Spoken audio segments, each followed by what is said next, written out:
आइए हम अपने अगले पाठ पे चलते हैं। भरत जी और मुनि भारद्वाज मिलन। पाठ 65। भरत जी और मुनि भारद्वाज मिलन।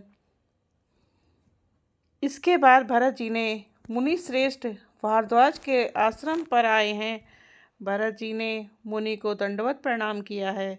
उन्होंने दौड़कर भरत जी को उठाकर हृदय से लगा लिया और आशीर्वाद देकर कृतार्थ किया। भरत जी के शील और संकोच को देखकर ऋषि बोले, भरत सुनो, हम सब खबर पा चुके हैं। विधाता के कर्तव्य पर कुछ बस नहीं चलता। सारे अनर्थ की जड़ तो श्री रामचंद्र जी का वनगमन है, जिसे सुनकर समस्त संसार को पीड़ा हुई है। हे भरत सुनो, श्री रामचंद्र जी के मन में तुम्हारे समान प्रेम पात्र दूसरा कोई नहीं है। हे तात, तुम व्यर्थ ही हृदय में गलानी कर रहे हो। पारस पाकर भी तुम दरिद्रता से डर रहे हो। भारद्वाज मुनि ने यहाँ तक कह दिया, सुनहु भरत हम झूठ न कही, उदासीन तापस बन रही। सब साधन कर सफल सुहावा, लखन राम सिय दर्शन उपावा। भरत मैं आपसे झूठ नहीं कहूँगा। आज तक मैंने जीवन में जितनी भी साधना की उसका फल पाया था। राम लक्ष्मण और जानकी जी का दर्शन पाना और उनके दर्शनों का फल ये मिला कि मुझे आज तुम्हारा दर्शन हो गया। तेहि फल कर फलु दरस तुम्हारा, सहित प्रयाग सुभाग हमारा। यानी भगवान के दर्शन का फल है भरत जैसे महापुरुष का दर्शन। ये केवल भगवान के दर्शनों का फल है।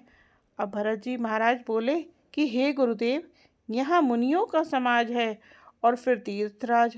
अगर मैं कुछ भी असत्य कहूँगा तो आपसे छिपा नहीं रहेगा। मुझे माता कैकेयी की करनी का कुछ भी सोच नहीं है और न इस बात का दुख है कि जगत मुझे नीच समझेगा। न ही मुझे पिताजी के मरने का ही शोक है, क्योंकि उन्होंने श्री रामचंद्र जी के विरह में अपने क्षणभंगुर शरीर को त्याग दिया।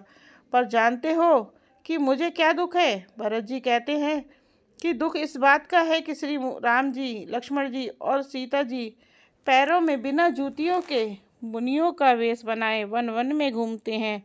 वे वलकल वस्त्र पहनते हैं, फलों का भोजन करते हैं, पृथ्वी पर कुश और पत्ते बिछाकर सोते हैं, वृक्षों के नीचे निवास करके नित्य सर्दी गर्मी वर्षा और हवा सहते हैं।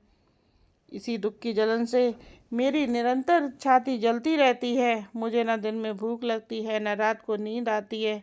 मैंने मन ही मन समस्त विश्व को खोज डाला, पर इस कुरोग की औषधि कहीं नहीं है। और जानते हो यह दुख कब मिटेगा? इस सारा दुख कब मिटेगा? फिर मुनि ने सबको खाने के लिए कंदमूल फल दिए हैं। मुनि ने सोचा कि भरत जी महाराज बहुत बड़े बड़े लोगों के साथ यहाँ आए हैं, माताएं भी हैं और नगरवासी भी। मुनि कहते हैं अब जैसा देवता हो वैसी ही उसकी पूजा भी होनी चाहिए। यह सुनकर ऋषियाँ और अणिमादि सिद्धियाँ आ गई हैं। गोसाई जी, जो आपकी आज्ञा हो हम करें। मुनिराज ने प्रसन्न होकर कहा, छोटे भाई शत्रुघ्न और समाज सहित भरत जी श्री रामचंद्र जी के विरह में व्याकुल हैं। इनका आतिथ्य स्वीकार करके इनके श्रम को दूर करो। इसी के साथ ये पाठ, रामायण पाठ संपन्न हुआ। आगे फिर मिलते हैं आप सबसे, और आप सब हमारे रामायण पाठ में इसी प्रकार से बने रहें और पुण्य के भागी बने। रामायण पाठ पढ़ने से आपके जन्म जन्म के दुख दूर हो जाते हैं।